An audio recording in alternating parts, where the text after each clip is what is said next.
भावाचं नाव संग्राम आहे. 2024च्या डिसेंबरमध्ये त्यांच्या पाठीमध्ये अचानक दुखायला सुरू झालं आणि ते दुखणं इतकं वाढलं की 2 महिने त्यांनी कामाला जायचं थांबवलं. ते म्हणतात की खूप महिने त्यांनी सहन केलं, पण ज्यावेळेस सहन करण्याच्या पलीकडे गेलं ते दवाखान्यात गेले, एक्सरे काढले. डॉक्टरनी सांगितलं की त्यांचं L5 जे हाड आहे आणि जे खालचं जे हाड आहे माकड हाड ते जॉईंट झालेलं आहे, त्याच्यामध्ये काही जागाच नाही आहे आणि त्याच्यामुळे तुम्हाला खूप वेदना होत आहेत. त्यामुळे त्यांनी सांगितलं की तुम्हाला वर्षभर जे आहे फिजिशियन करावं लागेल आणि 12 गोळ्या दिवसाला खाव्या लागतील. पण ते सांगतात की ते चर्चला येत राहिले, प्रार्थना करत राहिले. शेवटच्या प्रार्थनेमध्ये जसं तुम्ही म्हणता की ज्यांना बसायला त्रास होतो त्यांच्यासाठी प्रार्थना करतो. ते सांगतात की मी हात ठेवत होतो आणि आरोग्य घोषित करत होतो.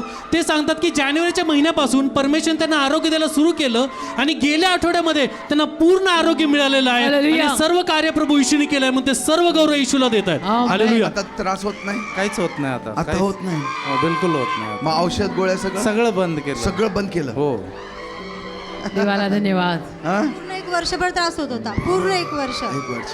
आणि नंतर तुम्ही ज्यावेळेस प्रार्थना करताना हात ठेवा, तर आम्ही तर हात ठेवत होतो आणि या महिन्यापासून टोटल पूर्ण दुखायचं बंद, फक्त प्रार्थना. Praise God. हालेलुया. फक्त hallelujah. God bless you. Amen. Thank you for the healing of Master in Hallelujah. Jesus' name. Thank you. बहन का नाम कविता है, वो कालीवाड़ी एरिया से हमारे चर्च में आते हैं. वो कहते हैं कि शादी के बाद वो बस्ती में रहने लगे और शादी के 6 से 7 साल बाद उन्हें बच्चों का आशीर्वाद मिला. लेकिन उनकी ज़िंदगी बिल्कुल भी सही नहीं थी क्योंकि उनके पति दारू पिया करते थे. जिस वजह से उनका घर परिवार बिल्कुल नहीं चला करता था, ना घर में पैसे थे ना खाना था. थक हार कर उन्होंने डिसाइड किया कि वो भीख मांगकर अपने बच्चों की परवरिश करेंगे. भीख मांगकर उन्होंने खाना प्रोवाइड किया, स्कूल प्रोवाइड किया. इसी तरह उनकी ज़िंदगी चलती रही. और एक दिन 2020 में किसी व्यक्ति ने उन्हें 500 रुपये देकर कहा कि तू एक छोटा मोटा व्यवसाय शुरू कर. उसने विश्वास किया, उस पैसों से सब्जी का व्यवसाय शुरू किया. और उस दौरान उनका बेटा 12th स्टैंडर्ड में पढ़ता था और उसके ट्यूशन टीचर ने उन्हें हमारे चर्च के बारे में बताया. लेकिन चर्च आने की बजाय उसने जगीक ज़िंदगी चुनी जहाँ पर वो गलत संगति में गया, गलत आदतों में पड़ा, जिस वजह से उनकी माँ की चिंता और भी ज़्यादा बढ़ गई क्योंकि पहले ही पति साथ नहीं दे रहे थे. उन्हें टेंशन हो गई कि उनका बेटा भी कहीं हाथ से ना निकल जाए. लेकिन उन्होंने हार नहीं मानी. उन्होंने कहा प्रभु यीशु को तो मैं नहीं जानती, परंतु प्रभु यीशु ज़रूर मुझे जानते होंगे, उनकी नज़र ज़रूर मेरे परिवार के ऊपर होगी. इसी आशा से उन्होंने प्रभु यीशु से प्रार्थना करना शुरू किया और सचमुच प्रभु यीशु बहुत महान है. प्रभु यीशु ने धीरे धीरे उनकी ज़िंदगी बदलना शुरू की, उनके बेटे की ज़िंदगी बदलना शुरू की. गलत आदतों से उसे बाहर निकाला, गलत संगतियों से बाहर निकाला, उसका जीवन इस्टेब्लिश किया. उन्होंने जो 500 रुपये से व्यवसाय शुरू किया था, आज महीने के लाख रुपए वो कमा रहे हैं. प्लस बस्ती में वो रहते थे, आज 3 माले की बिल्डिंग में वो रह रहे हैं. काय म्हणता? 2 व्हीलर और 4 व्हीलर से प्रभु यीशु ने आशीर्वादित किया है और सबसे प्यारा तोहफा पूरे परिवार का तारण हो चुका है. Hallelujah. Can you imagine this story? आमेन. बघा. हे एक फिल्मचं स्टोरी सारखं हो आहे. ना. हे फक्त पिक्चर मध्ये होतं, हा, किती छान. पण आज तुम्ही ऐकता हे खरं झालेलं आहे त्यांच्या. Hallelujah. Hallelujah. 500 rupees somebody gave her कोणीतरी 500 रुपये दिले to do some की काहीतरी यातनं व्यवसाय सुरू business. कर. 500 rupees. 500 रुपये. But when Jesus became a foundation, आमेन. येशू जेव्हा त्यांचा पाया बनले see what happened. तेव्हा परिवार आणि घर हालेलुया. सगळं उभं राहिलं.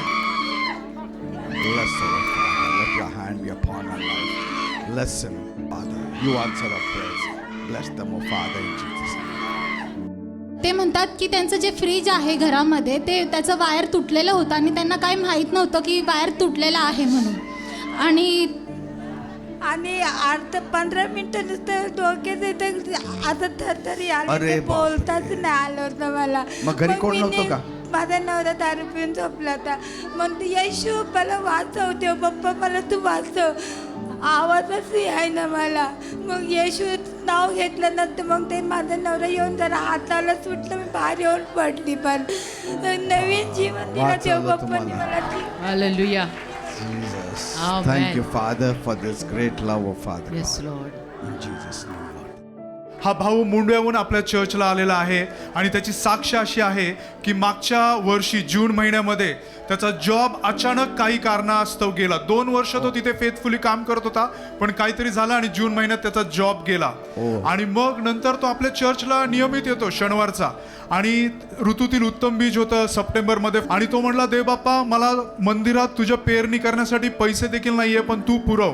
त्यांनी पेरणी करण्याची इच्छा दाखवली आणि देवबाप्पानी त्याला पैसे पुरवले. त्यांनी पेरणी केली आणि लिहिताना त्यांनी लिहिलं की देव बाप्पा मला जॉब हवाय आणि स्वतःचं घर हवंय. आणि आपल्या सर्वांना माहिती आहे, जेव्हा आपण देवबाप्पाकडे प्रार्थना विनंती मागतो, देवबाप ती देतो. त्याला देवबाप्पानी पहिल्यापेक्षा अजून चांगल्या कामाचा आशीर्वाद दिलाय. आणि मुंडव्यासारख्या ठिकाणी पास्टर त्यांनी स्वतःचं कॅश घर घेतलेलं आहे. हालेलुया. 2 BHK. आणि त्यांची मम्मी म्हटलेली की देवबाप्पा जेव्हा तू माझी प्रार्थना ऐकशील, मी तुझ्या मंदिरात चालत येईल. मुंडव्याहून 17 किलोमीटर ते चालत आलेले आहेत.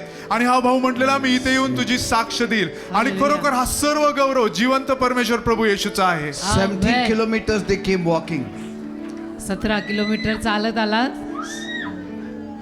Lord, what a joy, oh Master. Thank you Jesus. You gave them a house, Yes. you gave them a job. Thank you, Father. Because they have built their life on the strong foundation, which is Jesus Christ, and they will never be put to shame. Thank you, Father. As they continue walking with you, fulfill every desire of their heart. In Jesus' name I pray. Congratulations for the new house. Abhinandan. Congratulations for the new job. Yes. God bless you. you. 15 दिवसापूर्वी ते घरात काम करत असताना त्यांचा पाय घसरला आणि खाली पडल्या. आणि पडताना त्यांच्या डोक्यावरती जो कट्टा आहे तो कट्टा जोरात लागला आणि त्यांचं रक्त यायला लागलं. ते सांगतात की त्याच्यानंतर त्यांचं डोकं इतकं दुखायला लागलं, खूप वेदना होत राहिल्या डोक्यामध्ये, आणि त्या रोज सुरू होत्या. इतक्या होत्या की त्यांना खाली बघता येत नव्हतं, झोपता देखील येत नव्हतं, खूप त्रास होत होता कामामध्ये देखील. पण ते सांगतात की मी मागच्या शनिवारी मी प्रार्थना करण्यासाठी मी आले आणि मी गोळ्या देखील घेत होते दवाखान्यातून, पण फरक पडत नव्हता. पण ते सांगतात की गेल्या शनिवारी जसे ते आले, त्यांनी प्रार्थना केली आणि परमेश्वर त्यांना पूर्ण आरोग्य दिलेलं आहे. मग ते सर्व गौरव प्रभू येशूच्या नावाला देत आहेत. Praise the hallelujah. Lord. Thank you, Hallelujah. Jesus. Thank you, Amen. Father. God bless you. Amen. ते रुबी हॉलमध्ये हाऊसकीपिंगचा स्टाफ म्हणून काम करत होत्या आणि त्यांना ते कॉन्ट्रॅक्ट संपल्यामुळे त्यांची ट्रान्सफर करण्यात आली स्वारगेटमध्ये. आणि त्यांना जमत नव्हतं, प्रवासामध्ये खूप त्रास होत होता. ते म्हणतात की मी सतत प्रभूकडे प्रार्थना करत होते आणि मागच्या शनिवारी देखील त्यांनी प्रार्थना केली की प्रभू माझी ट्रान्सफर इकडे होऊ दे. आणि जे सुपरवायझरची पोस्ट त्यांना भेटलेली होती स्वारगेटमध्ये, तेच पोस्टवर त्यांना काम भेटावं त्यांनी प्रार्थना केली. आणि अद्भुतरित्या प्रभूंनी दैवी मार्ग उघडले त्यांच्यासाठी. ते म्हणतात की मला पुन्हा रुबी हॉलमध्ये घेतलेला आहे सुपरवायझर Wow. म्हणून. Daughter is the most happy. प्रभूचेच आशीर्वाद आहे. प्रभूचे आशीर्वाद आहेत. आणि प्रभूने कारभार केला, प्रभूने वाढवलं, Look at the प्रभूने joy. इथपर्यंत आणलं, मला प्रभूने वाढवलंय. आणि प्रभूची इच्छा माझ्या जीवनात पूर्ण होणार आहे. Yes. माझा देव महान आहे आणि थोर आहे, अद्भुत आहे. Yes, अद्भुत आहे. Bless the Lord. Bless the Lord.